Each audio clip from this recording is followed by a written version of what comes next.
আসসালামু আলাইকুম আপুরা, কেমন আছেন? আবারও চলে আসলাম আপনাদের মাঝে।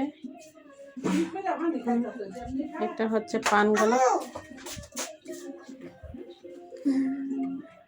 পান গলার ভিতরে আমি চিকন পাইপেন করব।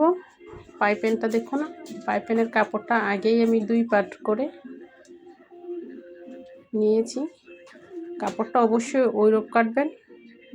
দেখুন চিকন করে সিঁড়িতে নিয়েছি। এখন কাপড়টা উল্টিয়ে নিব।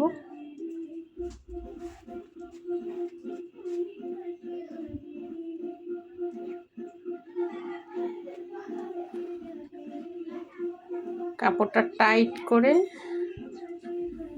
উল্টিয়ে নেবেন, তাহলে পাইপিংটা খুব সুন্দর হবে।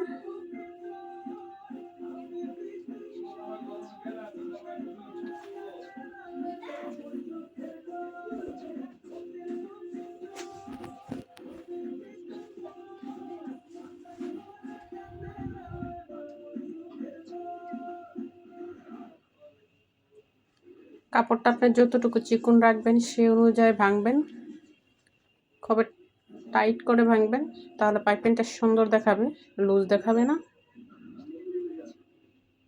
শেষ পাইপিংটা করা আমার, দেখুন খুব সুন্দর হয়েছে।